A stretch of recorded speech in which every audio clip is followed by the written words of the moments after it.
Just Monica. Just Monica. Just Monica. Just Monica. Just Monica. Just Monica. Just Monica.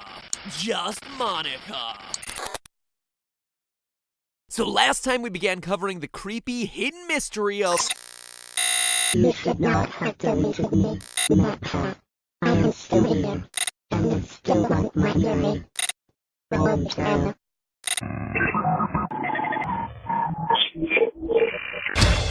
Hello, Internet!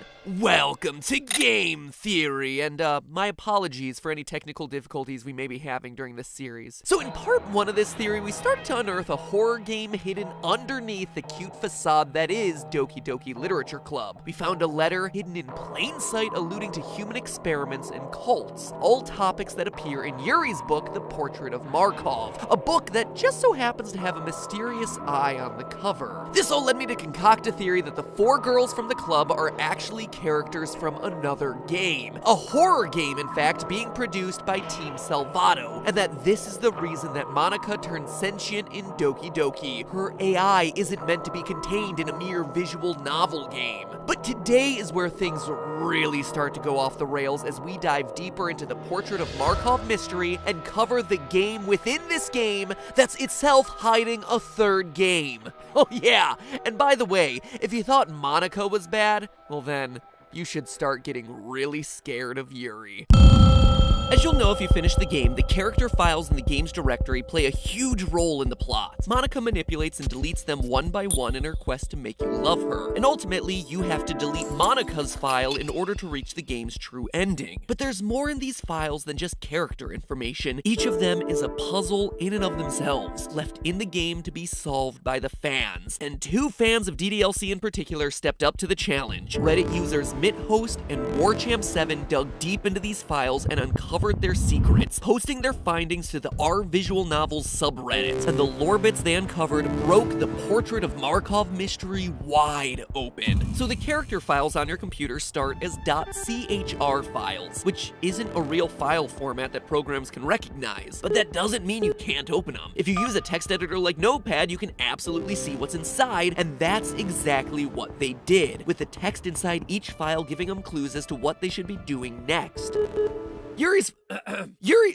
Something about this visual novel makes me go through puberty. Yuri's file was the easiest to crack. It started as a bunch of random letters and numbers, but that pile of letter vomit was actually text encoded in base 64. It's an encoding technique that converts binary data into text, specifically ASCII text, the same stuff that Bob built his army using a few years ago on YouTube. That may sound like it's really hard to decode, but all you have to do is copy it and paste it into a base 64 decoder, like this one right here. When you decrypt Yuri's file, you'll see that it's actually a short story, a creepypasta which the game's director Dan Salvato confirmed that he wrote over 2 years ago and just stuck in the game as an Easter egg. It's a spooky story to be sure, but it seems to be just that, an Easter egg. A red herring. It is nothing compared to everything else hidden in these other character files. Natsuki's file came next, which, when opened in a text editor, gave the clue that this should be opened as a PNG file. Changing the extension resulted in this odd discolored image. But for anyone who's had some experience playing around with Photoshop, this color scheme may remind you of what happens when you invert the colors on a picture. It produces those signature blues and grays. So reversing that inversion, the picture suddenly starts to look like a real picture. And not just any sort of picture, a face. Rotate the image and wrap that texture around a 3D cone, then look at the cone from above, and it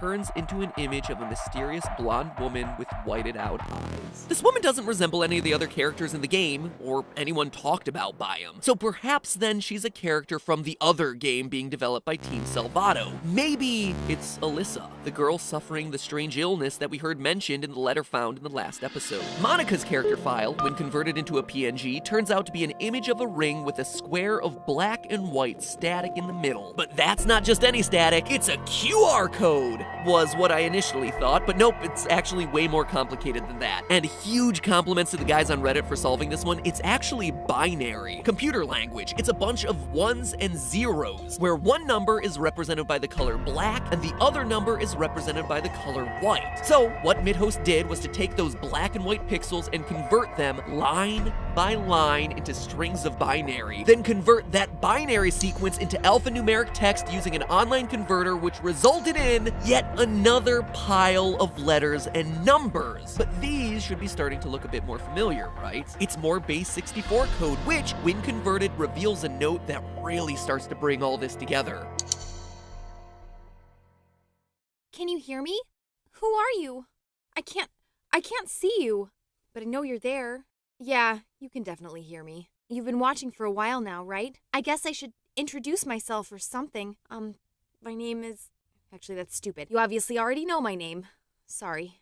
Anyway, I'm guessing if you were able to put a stop to this, you would have done it by now. I mean, I know you're not, evil or anything, because you've already helped me so much. I really should thank you for that. For everything you've done. You're really like a friend to me. So, thank you. So much. I think more than anything else, I really don't want it all to be for nothing. Everyone else is dead. Maybe you already know that. I'm sure you do, actually. But it doesn't have to be that way, right? Well, there's a lot of stuff I don't understand. I don't even know if it's possible for me to understand it, but I know that this isn't my only story. I can see that now, really clearly, and I think everyone else has had that same kind of experience. Some kind of deja vu. It's the third eye, right? Anyway, I could be totally wrong about this, but I really think you might be able to do something. I think you might be able to go back, or however you want to put it, to go back and tell them what's going to happen. If they know ahead of time, then they should be able to avoid it. They should. If they remember their time with me in the other worlds, they should remember what I tell them. Yeah, I really think this might be possible, but it's up to you. I'm sorry for always being so, never mind. I know that's wrong. This is my story. It's time to be an effing hero. Both of us. 2018!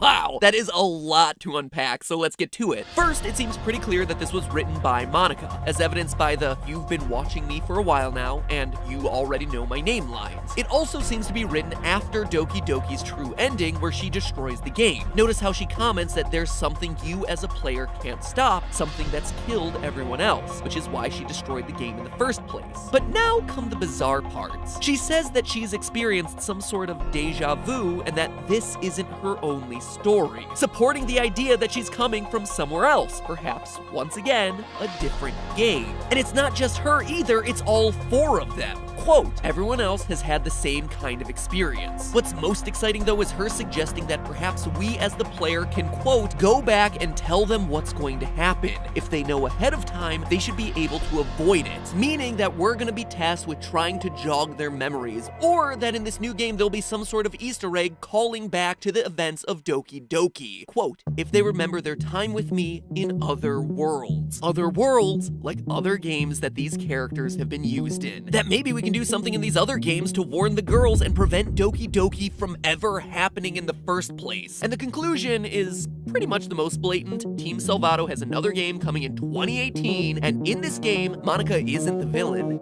She's the hero. Of everything in Monica's letter, though, one reference in particular really stands out, blaming this deja vu on what she calls the third eye. And it's not just Monica either. This third eye is hidden throughout your time with the Literature Club. During Act 2, you're always given 2 regular poems. Once the game starts to break, the first poem that Netsuki gives you is a string of random letters and numbers, which at this point we're old pros at decoding. Using base 64, the text reveals a creepy hidden poem titled Open Your Third Eye, which describes the narrator taking pleasure in stabbing someone to death. The second poem that Yuri gives you seems, at first glance, to be a huge block of random words, but hidden in plain sight at the end of it is another ominous passage that describes a compulsive stabbing and concludes with the line, quote, the lust continues to linger through my veins. An ache in my muscles stems from the unreleased tension experienced by my entire body. Her third eye is drawing me closer. That's 3 characters now who've brought up this third eye. The same eye that happens to be described on the cover of the portrait of Markov. And remember what Yuri said about the plot of the book last episode. All the people trapped in the human experiments at the religious camp have this trait that turns them into killing machines that lust for blood. That trait is undeniably the third eye. All of this points to Team Salvato's new game being about human experimentation, researching a psychic phenomenon that invokes uncontrollable bloodlust in the people exposed to it. Which brings us to the last piece of the puzzle, Sayori's character file, which is by far the trickiest to decipher. In order to unlock its secrets, you need to convert it into an OGG audio file, which sounds like a lot of random noise at first. But when you open that audio in a visualizer program and then apply a spectrograph to that visualization, you reveal a QR code that, when scanned, takes you to the website projectlibitina.com. Whew, that is a ton of work just to reach a page of plain text. But the information contained within that text is eye-opening. Third eye-opening, that is. The page is an examination report dated January 5th, 2004, which describes horrifying experiments being performed on a 3-year-old psychic girl with the first name Libitina. Her last name is left blank. Another blank name appears at the bottom of the page, another subject who was terminated earlier. Based on the context of the redacted poem we covered last episode, it's my guess that this girl is Alyssa. Even the number of letters in Alyssa match the number of redacted letters in the name. That's far from the only parallel to the portrait of Markov that we see here, though. A note to the head doctor at the bottom of the page reads, quote, "You are choosing to avoid the measures necessary to prevent a repeat scenario, Doctor. Will you not have as much faith in your personnel as you do in your God?" End quote. Yuri says that the book is set in a religious camp that was turned into a human experiment prison, which lines up pretty well with this mysterious doctor's reported devotion to a god of some kind, and the redacted poem's allusion to joining this mysterious family. Judging from the various notes on this webpage, the tests performed on the 3-year-old were all about activating Libitina's third eye, that lust for blood, which proved successful, but then, based on the failed test results, Libitina is then unable to suppress. But not only are we getting more and more clues as to the next game Team Salvato is working on, we're actually seeing exactly how our favorite clubmates are gonna fit into the story, because I am confident 3-year-old Libitina grows up to be one of the 4 girls we see in Doki Doki Literature Club. And what's more, I can prove exactly which one it is. Libitina is a 3-year-old, and her height and weight are both average for her age, so there's not much to go on there. But if we look a bit further down the page, we see a list of noted behaviors that the researchers say should be ignored in future examinations. Twitching, vocal tics, biting, epiphoria,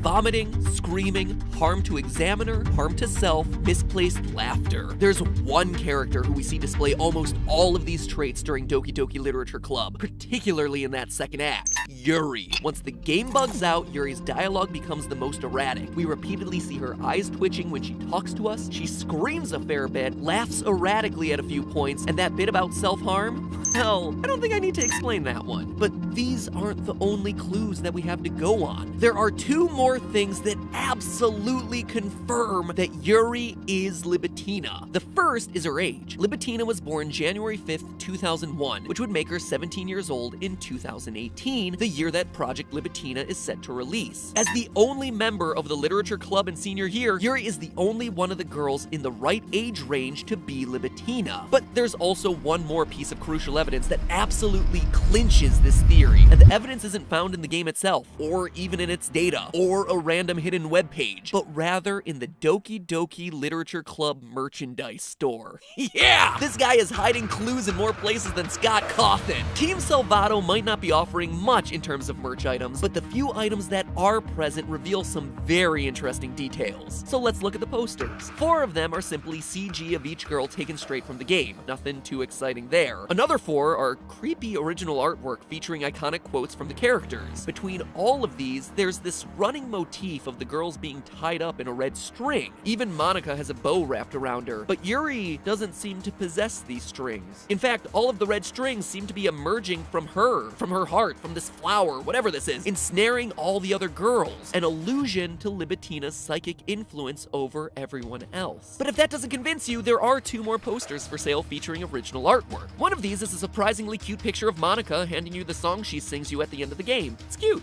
It's very cute. The last poster, called Yuri Unhinged, is a bit different. And when I say a bit different, I mean completely different from anything else in the game or on the site. It shows the quiet bookworm Yuri sitting in the classroom at sunset, toying with a knife. For someone unhinged, her posture seems oddly relaxed, even confident. In fact, it's the most confident we've ever seen her, like she's in full control of the situation. And behind her, we see all sorts of ominous text scrawled on the blackboard. And to her right, we see a poster with a big ol' Illuminati confirmed eye in the middle and the words "Help Me" scribbled along the top. This is the third eye, Yuri's third eye, and this is the only artwork where we see it depicted. Illuminati confirmed, Yuri as Libitina confirmed. Doki Doki Literature Club isn't just a free game made to promote Team Salvato's upcoming horror title, it's a part of Project Libitina. Monica is the upcoming game's protagonist, while Yuri is the monster at the center of the story, Libitina herself. This is why Yuri was so attached to the Portrait of Markov story. It is her story, and the disconnect from being put in the wrong game is the reason that Monica becomes self-aware. But hey, that's Game theory.